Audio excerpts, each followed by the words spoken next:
Good evening, my lovely dirty girls, and welcome again to Training Tuesday. Tonight is the last installment in our chakra series, our self-love chakra series. And we're going to talk tonight about the crown chakra. So I'm excited to share with you all about why the crown chakra has an impact on pretty much everything. Everything that you do comes from your source of energy. And the crown chakra, which is here at the top of our head, is really where we truly connect. It's the connection between both our inner lives and our outer lives. And so we're going to dig into that quite a bit tonight. So just to get started here, I wanted to share with you guys a little bit about how I even ended up in this place where I was studying the chakras and really getting connected to energy and what it means and all about that. And why I discovered the crown chakra is so critically important to have aligned. No matter what you're doing with your other chakras, kind of the two most important ends of it that you can have in balance are your root chakra, right? Safety and stability, and then your crown chakra, which is your spiritual connection with self and with the rest of the world, the rest of the universe. And there was a time, and I wrote this, I think, in one of the posts today. There was a time when I was a nut. I was a nut. I was working super hard, and I had this facade to all the world, like I really had it together, and that I was organized, and I was on top of things, and I was very driven. But I did not have it all together. Didn't feel that way in here. And so I worked hard to maintain this image of competence and even happiness, but I wasn't happy. And then something happened that put me on a slightly different path.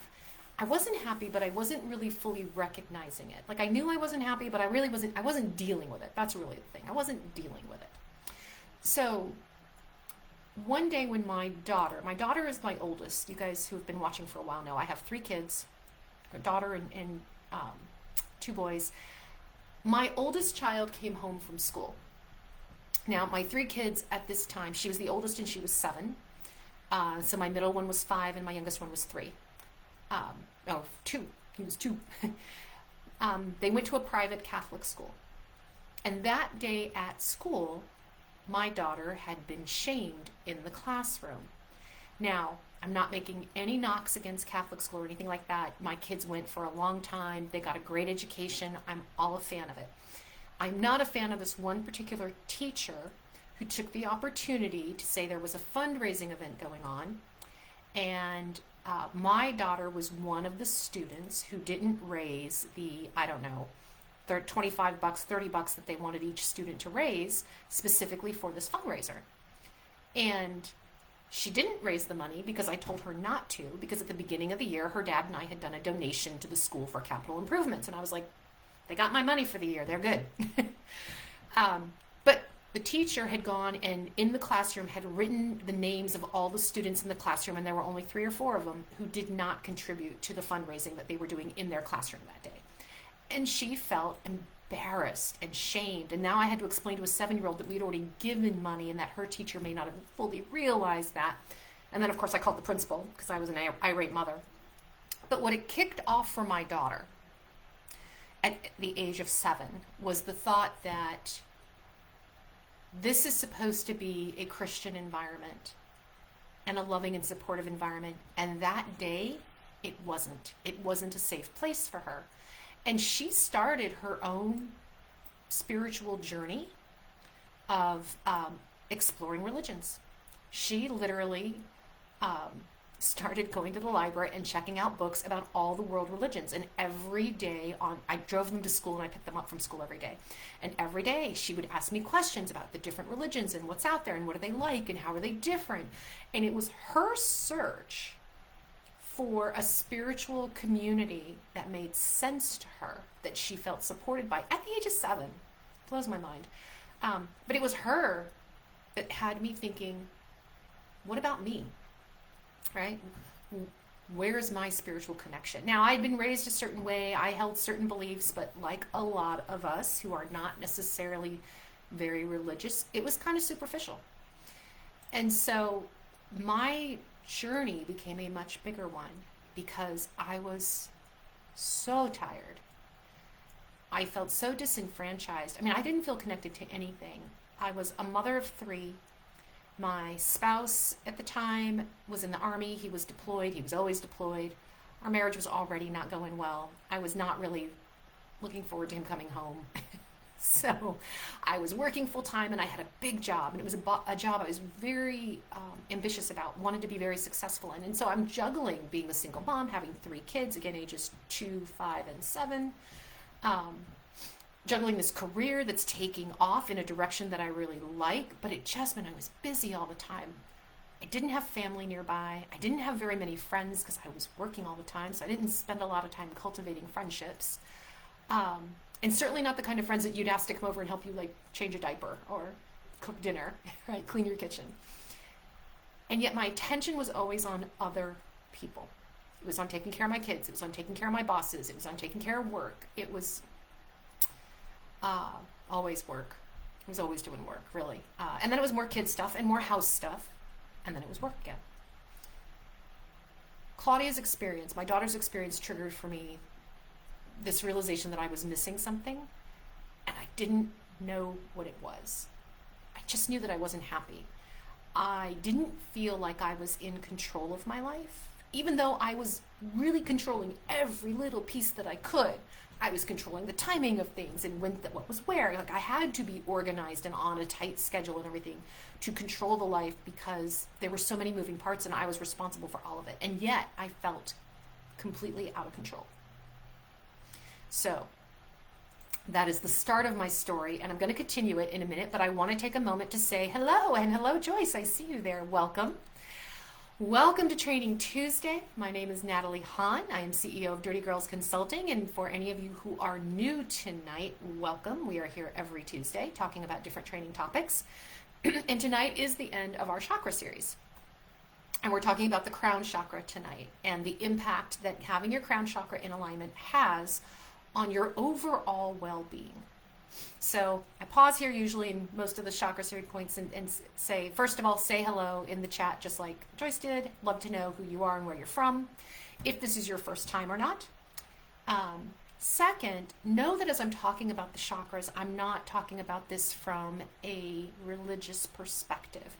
We are all allowed our faiths and our beliefs, and I completely believe and support that. What I am talking about, though, is how we focus our energy. And how I like to use the chakras in my coaching and in teaching is it gives us focal points of our energy and different sources of that energy, different outputs and manifestations of that energy. So it's not about your religious beliefs tonight. It's not about a new philosophical belief. This is about how do we focus our attention and our energy on the things that matter to us and that create the life that we want to create.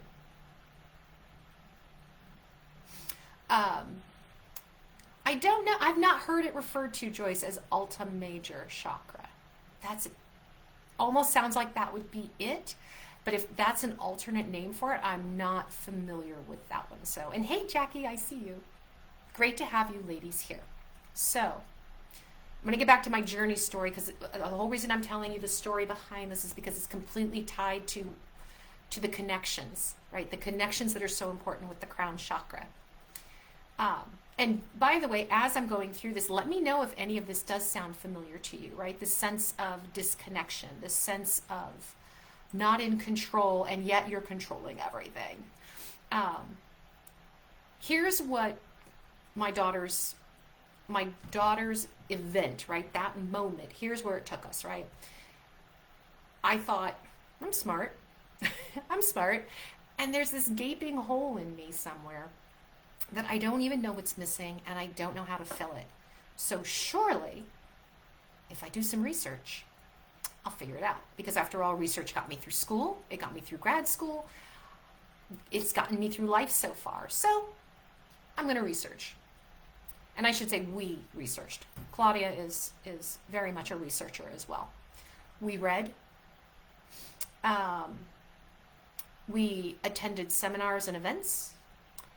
We watched movies, we watched documentaries, we meditated. And then I had to research how to meditate properly because I was terrible at it.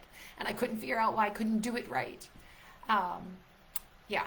So we did all those things. We talked to people. We visited, the crystal bookstores and things like that. Everything. We explored everything. And no religion for my daughter, because this was her journey for finding the community that she was looking for. Nothing was off limits. This was explore everything and choose your own. That was our philosophy. So over the course of a year, probably within that year, Claudia found her path. She found the community that really spoke to her, one that really supported her, and that she loved. And to this day, she's still very involved and connected to that community. I took longer. I took much longer. And I want to say it's because I'm an adult and my life was more complicated. I honestly think I was a slower learner. I was so busy ingesting data and doing things that I wasn't really doing the one thing that actually mattered. I wasn't connecting to me. And in a way, maybe I can use my adulthood as an excuse, right? Because when we're kids, it's so much simpler to be us. We don't have all those filters yet of who we're supposed to be and how we're supposed to be. And I did, because I'd already given up my power. And that was the one thing I started realizing. I'd given up my power in lieu of all the things. I didn't have my own personal sense of personal power, my sense of source, my own soul. I just didn't know what it was anymore. All of my energy was so outward focused in running my life, in doing my job, that there was nothing left that I turned inward. So if any of this sounds familiar, this could also be you. And I see your note, Joy. Yes, above the crown chakra. So the seven chakras we've been talking about are the seven main chakras, and then there are minor chakras, and there are all kinds of energy sources, energy points that the chakra system points to outside of just the seven. And I don't remember the exact number. I did take a course on that a long time ago. I stay focused on the seven. That's at the core of us. So the crown chakra, Sahasrara. It's always a hard one to say. Sahasrara. Sahasrara is the crown chakra, and it means thousand-petaled. And they usually refer to a lotus when they talk about thousand-petaled lotus. It is associated with the element of thought, of wisdom, spirit, universal consciousness. It's your dream center. It's about unity, self-knowledge, self-awareness, right? Right here on the top of our heads. Now, there is power in prayer and in faith and in your spiritual support, whatever that is for you. And then there's the power in you. And that's what I want to talk about tonight. The power that is aligned with our soul's purpose, with the core of who we are and what we're about. And when we're so busy giving our power away, we miss our soul's purpose. We miss that sense of connection with ourselves. We have a very hard time when we're not connected with ourselves. We have a very hard time connecting with the rest of the universe, right? With connecting with universal energy that is out there, and its sole mission is to support us. So tonight we're talking about the synergy between your physical self, your mental self, your emotional self. Those three components are what comprise of your energy, right? How you think, how you feel, and what you do. That's what makes up your energy. It is how we show up every day. So when I say that with the crown chakra, right, it impacts every aspect of your life, I mean it. So I'll try to put this in some context of work scenarios, but I think you're going to think of a whole bunch of personal scenarios too where this plays, right? When our crown chakra is out of balance, when we're feeling the disconnect, the lack of balance there, underactive crown chakra, right? Not enough energy, not enough support. What happens? We have confusion. We have that hazy sense of not really sure how to make a decision, not really clear on what our goal is or the direction we're supposed to be going. We feel that lack of connection with the world, right? We disconnect, we disengage. We're avoiding people. So we may not be directing our team, and we may not even be reaching out to our team or to our boss or our coworkers to get things done. In fact, we're always feeling like we're on the outside of things. And what we often don't realize is how much we place ourselves there. But we always feel like we're on the fringe looking in. Lack of focus, we don't know where to put our energy. We're easily distracted by things, right? That goes hand in hand with the confusion. And a lack of inspiration. We're not driven to take charge, to bring new ideas to the table, to do something different. We fall into rote routine, the easiest way, the path of least resistance, right? So there's a little bit of the words laissez-faire, right, going along with an underactive crown chakra. Now, when it's overactive, when you've got a little too much stimulation going on there, you can be, and this is the path I went on, like hyper spiritual. Like I was chasing every book and every video and every seminar, and I was looking at all the practices and trying to figure out how I was going to make all these things work. And what ends up happening is, one, you get in this state where you're always doing the spiritual stuff all the time, and people get annoyed. And excuse the doorbell. And the other thing that happens is you get so much information. There's so much going on that you don't know where to go next or what to do next. And that was part of what happened to me. I was doing all this reading and research and all this stuff, and then I was like, well, I still don't know what I believe, because I was just taking in data. We can be cynical when we're overactive in the crown chakra. It can be very cynical. When we're cynical, we have no trust. We're not trusting anybody. We're not trusting ourselves, and we're certainly not trusting other people to follow through, right? To connect with us, to help us create community. Self-destructive tendencies can sometimes pop up here too with your crown chakra. When that's out of balance, your whole system feels out of whack. For people who are more prone to anxiety and depression, that can lead a little bit more to self-destructive tendencies. Now, I always talk about the fact that there are physical symptoms that we say can align also with being out of alignment. So if you're somebody who has a poor sense of balance, overall well-being is out of alignment. Tension headaches, low energy, low ability to function physically, desire to oversleep. Now you'll notice that all of those are also tied to symptoms of anxiety and depression. So that is all connected. Now, the question that we're here to address tonight is, how do we get back in alignment, right? What does it look like to be back in alignment then with our crown chakra? So first and foremost is getting quiet with yourself. And so not doing all the digging, not doing all the research, but actually spending the time to look inward at yourself and just be quiet there. You don't have to make any decisions. You don't have to identify anything. You just have to be there for a minute. We as human beings don't spend nearly enough time in our own heads with ourselves. Like we'll spend time in our own heads spinning stories, in our own heads trying to interpret what everybody else wants from us and what everybody else is doing.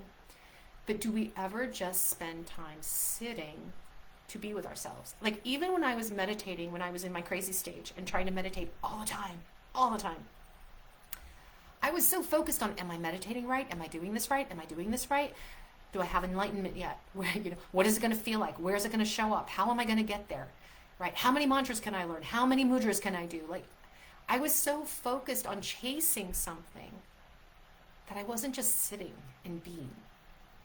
So the first and foremost commitment you have to make to yourself is that you're going to allow yourself to be quiet with yourself with no expectations of what's going to come of this. Now, the color for your crown chakra is violet. Also white. They also use white. So white or violet indigo, right up here. To center yourself. So one of the biggest tools that they talk about when it comes to the crown chakra is meditation. And I'll talk a little bit about the meditation piece, but it is meditation. So it is getting quiet. It is sitting with yourself. It's opening your mind. And in opening your mind, it's creating a level of trust with yourself and with the universe. Sometimes it can be hard to settle ourselves down, right? To settle ourselves down to meditate. Because if you're like me, huge monkey mind, right? It's hopping everywhere, 10 million things going on. And at this stage in my life, when my kids were really little, and to give you perspective about this, that was when Claudia was 7. She's now 25. It's been a while. But with my monkey mind hopping all over what I needed to do for the kids, what I needed to do for the house, what was happening at work politics, all of that stuff, I had a hard time trying to quiet my mind so I could just be.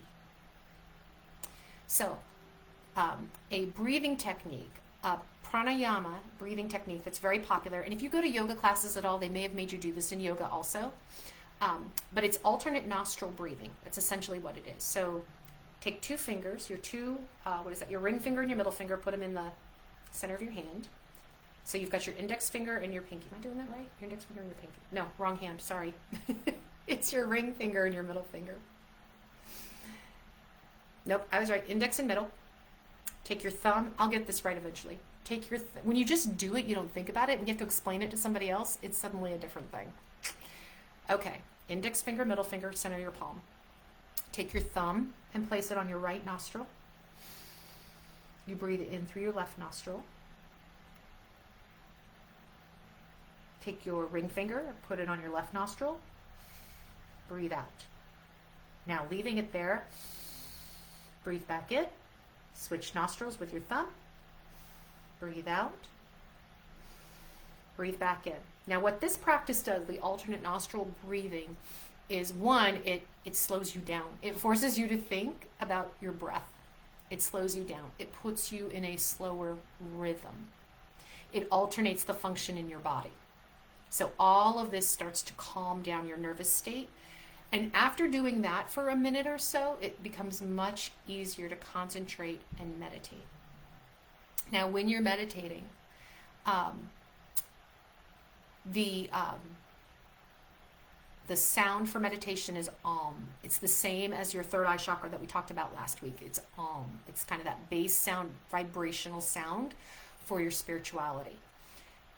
When you meditate, once you do the breathing and you meditate, the two things I always share with you are some mantras you can use. If mantras help you stay focused, again, to stop the monkey mind, you can use a mantra, which is a sentence you repeat over and over so that you don't hop around on all these different topics. You can use mantras like, I honor the divine within me. The world is my teacher. I am guided by a higher power and an inner wisdom. Everything about the crown chakra is about your soul connection and the universe. And what we're trying to do is build a level of trust between you and universal energy so that you have that connection with the rest of the world, which means, most importantly, you have the connection with yourself. Now, you could also use I am worthy of love from divine energy. The mudra that is used the most when we are doing crown chakra meditation is called 1,000 petals, right? So you lift your hands at your chest level. You touch your index fingers and your thumbs, so just like this, and you raise it above your head so that when you're meditating, you are holding space and energy in your 1,000 petals up above your head. And however long you meditate, 5 minutes, 50 minutes, is good for you. This can be a long time to hold your hands up here. It takes practice, but this is your mudra then, 1,000 petals. Now, physical movement, I always say, is a great thing, and I will say it again, dance. Turn on the music and dance when you need to shake up your energy. Doesn't matter what music it is that gets you moving, just move. The one thing that dancing does is it just does a physical energy shake up that allows you to reset and start over. If you want to use slower movements and something like yoga to stretch your body and to bring you back into yourself, then one pose is the back bend prayer pose. So it's a standing pose, standing back bend prayer pose. So you have your arms in prayer pose, right? So your hands together. And in prayer pose, we hold them in front of our chest, and then sometimes we hold them over our head. In the standing back bend, you're going to put it over your head. And from that standing position, you are going to lean all the way back. You're going to open up your throat, right? And your chest to the universe with your hands over your head. So that is standing back bend prayer pose. Another pose, and I've done this one, they made me do this in yoga class, and I find it hard. I'll tell you why. Warrior One. So Warrior One is that easy first basic warrior pose, right? With your feet apart and your arms stretched out and you're facing forward. But instead of your arms stretched out, you do eagle arms. Do any of you ever do eagle arms? Eagle arms is when you wrap your hands around each other, right? And you go up from there and you raise it. So try keeping your balance that way while having the eagle arms. The eagle arms is the hardest part. I don't do it beautifully. My yoga instructor does it and she makes it look like, gymnastic art. But Warrior One with eagle arms is a great pose to hold. Again, Crown Chakra. We are wrapping our body and opening our body at the same time. Best pose, because to me it's the easiest, so this is the one I like, is reclined bound angle pose. So you are laying on your back on the ground. You have your knees open apart and your feet together, right? The base, the soles of your feet touching with your knees bent open. So it's a hip opening pose.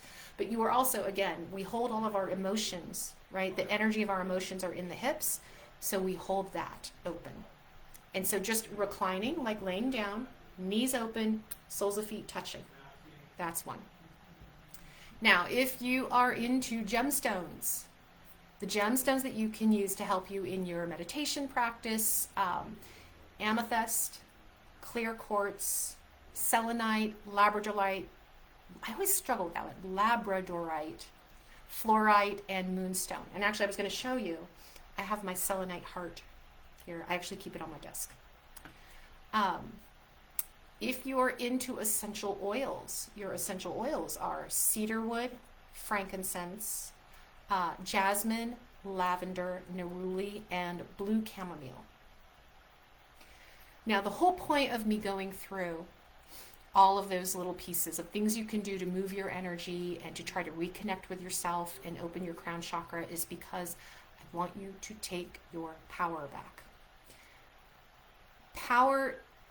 Taking back our power is taking back the control that we have given to our partners, that we've given to family members, to our kids, to our bosses. It's the power that culture and our ego, right? All the things hold over us because they tell us who we're supposed to be and how we're supposed to be. Taking our power back is proving that we don't need permission to be who we are. It's acknowledging, actually, who we are, and then stepping into being exactly who we want to be, who our soul calls us to be. So it truly is getting to the root of who you are and what makes you happy. So while we talk about this in a big woo-woo way, right? All this big energy and connecting with the universe and stuff, it truly is as simple as making decisions for yourself. It is the question of, you have long hair because everyone in your family's always had long hair, but you want a pixie cut. Go get the pixie cut, right? Oh, but my partner might not like it, but my sister will make fun of me, right? We have all the reasons in the world we do things that have nothing to do with what we want or how we feel about ourselves. You have a job as a corporate VP, but you really want to own your own dog grooming business. You can do that, right? It is taking back your power from everything else that has dictated to you so far who you need to be and saying, actually, this is who I am. This is who I am, and this is who I want to be. And the kicker is, you have the power to do this right now. You have the power to take it all back. You don't need another class. You don't need another, book, another seminar. You don't need somebody's permission because it's all in you. But you have to get quiet to do so. You have to make the commitment to get quiet within yourself to do it. And then you need to connect. So, if you are looking to reconnect with that inner self, if you are looking to find that path, that direction, that reconnection, not just with yourself, but with the rest of the world, and you want some help doing it, I invite you, as I always do at the end of these trainings, to contact me for a Dirty Girl Mini Dig, which is a free coaching call. We spend time focused just on you and where it is you want to go, what your goals are, or helping you identify your goals if that's where you're feeling lost and confused. We take just 15 minutes to focus on you, your goals, and getting you one step closer. So if you would like to sign up for a mini dig, drop the word dig in the chat below, and I would be happy to help you with that or with any other career goals that you want to talk about. And for those of you who have done one before, if it's been a while and you're thinking you need another boost, you're happy to sign up for a second one. I will allow you that. I don't normally do second time around, but sometimes when it's been enough time, we're in a different place, we need a different conversation. So if you'd like the mini dig, free coaching conversation, not a sales call, drop the word dig below and I will reach out to you over Facebook Messenger and we will get that scheduled. But speaking of scheduling, I do want to mention that I am going to be out all next week. So there's no training Tuesday next Tuesday. Sorry. I will post this in our Facebook group so that you guys are reminded of it.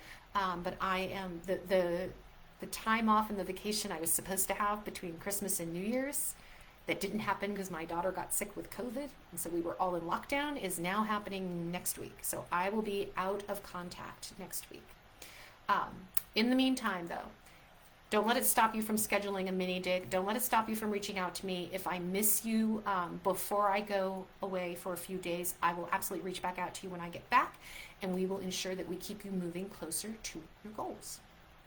So, without further ado, thank you so much for joining me this Training Tuesday. Thank you for joining me for our Self-Love Chakra series.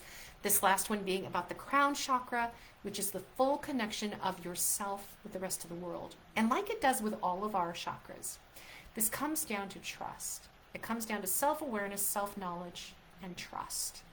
And when it comes to trust, it's never about other people, and it's always about ourselves. You guys have a fabulous rest of the week. I'm looking forward to connecting with each and every one of you, and thank you again for joining.